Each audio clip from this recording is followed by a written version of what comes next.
Start. চাকরি নাকি ব্যবসা, কোনটা আপনাকে অর্থনৈতিক মুক্তি দিতে পারে?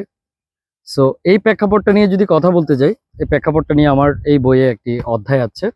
সো উদ্যোক্তা হওয়ার পথেই আহ, বিষয়ের উপর এই বইয়ে আমার একটি অধ্যায় আছে, যেখানে আমি দেখানোর চেষ্টা করেছি যে কোনটা আপনাকে অর্থনৈতিক মুক্তি দিবে, চাকরি নাকি হচ্ছে যে ব্যবসা।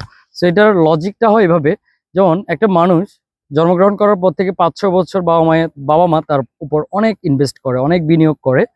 এরপর দেখা যাচ্ছে যে তাকে স্কুলে ভর্তি করে, টানা 18 বছর 20 বছর তাকে হচ্ছে পড়াশোনা করতে হয়। ওই পড়াশোনাটার মধ্যেও তার একটা বিশাল খরচ হয়, অনেক টাকা তার প্যারেন্টসের বিনিয়োগ করতে হয় তার পেছনে। এরপর দেখা যায় তার বয়স যখন 28-27 হয়, তখন সে একটা চাকরি অ্যারেঞ্জ করে। এই চাকরিটা হচ্ছে যে সে কন্টিনিউ করবে সর্বোচ্চ 30 বছর বা 20 বছর বা 25 বছর।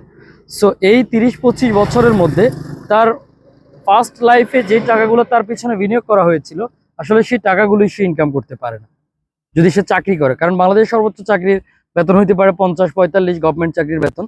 সো ওই বেতনটা দিয়ে সে তার লাইফে তার নিজের প্রতি যে ইনভেস্টটা করেছে সেটা কিন্তু সে ফুলফিল করতে পারে না। সো ওই পার্সপেক্টিভ থেকে আমি মনে করি বিজনেস হচ্ছে যে অর্থনৈতিক মুক্তির প্রধান হাতিয়ার। এখন একটা কথা হয় যে বিজনেস মানে আমি আসলে কি বোঝাচ্ছি। বিজনেস মানে আমি ন্যাশনাল পর্যায়ের বিজনেস বোঝাচ্ছি, ওয়ার্ল্ড ওয়াইড পর্যায়ের বিজনেস বোঝাচ্ছি। এখানে ওই রকম কোনো বিজনেস না যে বিজনেসটা হচ্ছে যে আপনি করলেন একটা জাস্ট মুদির দোকান করলেন, এটা দিয়ে আসলে আপনি অর্থনৈতিক মুক্তি অর্জন করতে পারবেন না, কারণ সিম্পল কিছু দিয়েই আসলে অর্থনৈতিক মুক্তি অর্জন করা সম্ভব নয়। সো এর জন্য আপনাকে হচ্ছে যে উদ্যোক্তা হতে হবে, আর উদ্যোক্তা হওয়ার জন্য হচ্ছে আপনাকে প্রচুর পরিমাণ পড়তে হবে।